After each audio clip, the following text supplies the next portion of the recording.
Hello! It's me again. Are you scared? You should be. Yes, I've just reviewed the first one of this game, so I'm now going to review the second one. I think this was only made as a kind of fill-in while they made Munch's Odyssey, I think. But it's one of the best games ever, I'd say. This has got so much replay value, it's unbelievable. I'm not sure when it came out, probably 2008 or 9 maybe, I don't know. But I have been playing it since, and I can still play it now. You can just play it from the beginning to the finish, and it has so much to offer. It's so long. It goes on for over minutes, 2 discs, and there is, instead of 99 Mudokons, there is 300, so it's quite an improvement. On the secret front, there's tons and thousands, hundreds of secrets, but there is actually a way of finding them in this. I think it was just sounds that gave it away in the first game. I've explained that in my review. I'll explain the plot first. Sorry, I keep knocking the desk. The Gluckons are back to their old tricks. Rochdry Farms got shut down and destroyed.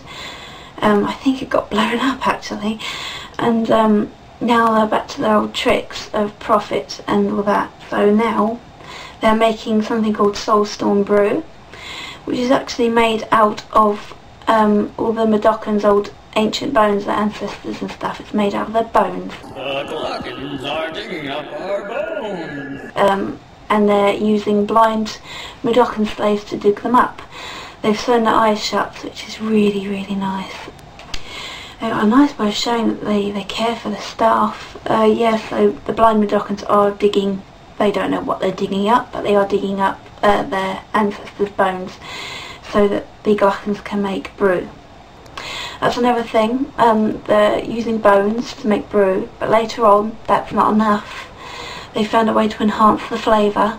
There's like this main scientist Gluckon guy, as much as I know. He's basically found they can improve the flavour by adding Mudokon tears.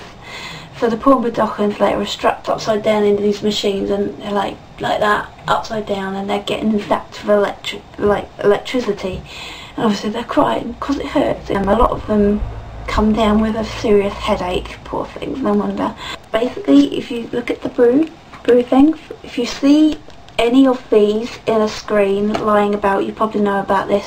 I'm sounding really clever, and you're like, yeah, we bloody know that.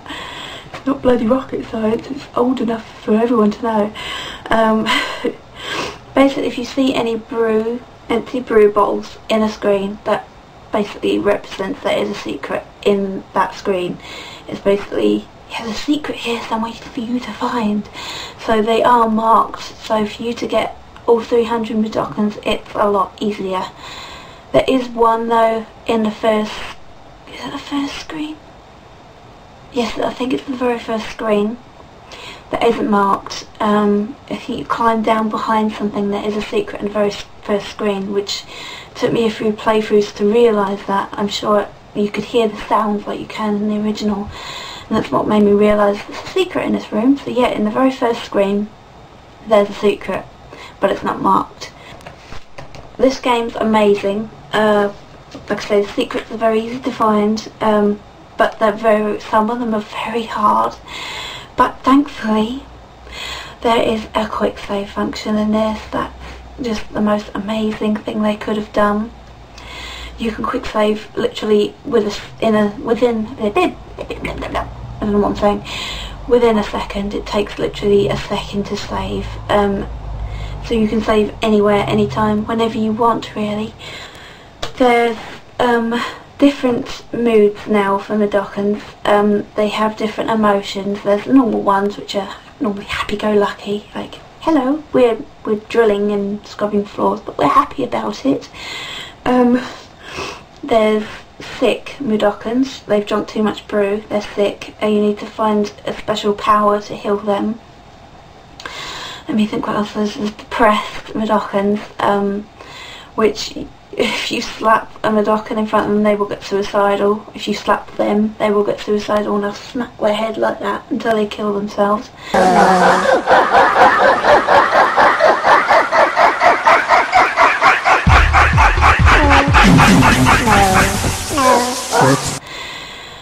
Basically anything can set them off, and you have to go sorry to them. Yeah, there's tons more game speak in this, and it's not just hello, follow me, hello, follow me, wait, hello, follow me. There's actually a bit of charisma in his voice now. He sounds quite excited sometimes. Each Medocan has a different voice. You can get really high-pitched ones. You can get really deep ones, a bit like Rick Astley. Never gonna give you up. They'd be very good at that. Sing us a song, Medocan. Never gonna give you up. I'm all sad because I'm scrubbing the floor. Yeah, there's depressed. There's there's angry ones. They're bastards. They will pull levers when they're in a really foul mood, which makes like obstacles for you. Like I'll pull a switch and it's lowering the trapdoor, and I'll keep pulling it so it's up, down, up. Then you have to turn your way past it. Keep going, pulling it. I'm bloody angry. I'm so angry. I'm so mad. I'm gonna pull this switch because I'm so angry. Stop it. No. And they keep going, turning red. And you have to apologise for them, and I want to slap them half the time. You have to apologise for them, and everything's okay. There's obviously blind Medocans. You have to, they're happy considering, you have to guide them a lot. Your voice is their guidance, so you basically have to say stop before they get to a rock drill or a mine, or they walk right into it. Or don't tell them to follow you off a really high ledge because they will fall off and die. There's giggly Medocans. Sometimes you pull switches and stuff and it releases laughing gas, and they run around and going ah ha ha ha. And they jump up and down and stuff, and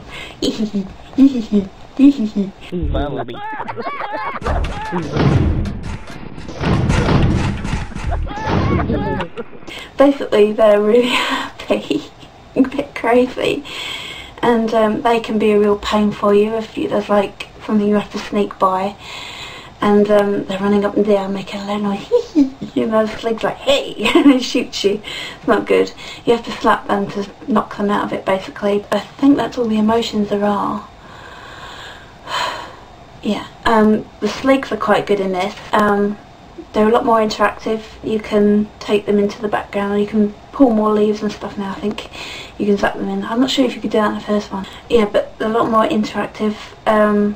Like there's flying ones now. They're so funny. If you get in a room and there's two of them flying about, I just try and run up and down, back and forward, and they fire grenades and everything. Sometimes they can blow themselves up, so I do that a lot when there's one or two of them in the room. Normally one, two can be a bit dangerous, but that's hilarious. It's a bit, I can't record my gameplay because I'd record that bit, but yeah, some funny scenes where you're running up and down, back and forward, and they're going, hey, hey, fire a mine, I just missed you, and then sometimes they hit each other and go, and sometimes they hit you and you go, and then, yes, those sligs, they're a lot more useful in this. There's some funny creatures in this now. There's things called fleeches, which are basically pets that Gluckans have had, and they've flushed them down the loo, and they've grown huge. Well, not huge, they're worms, and they're about that big.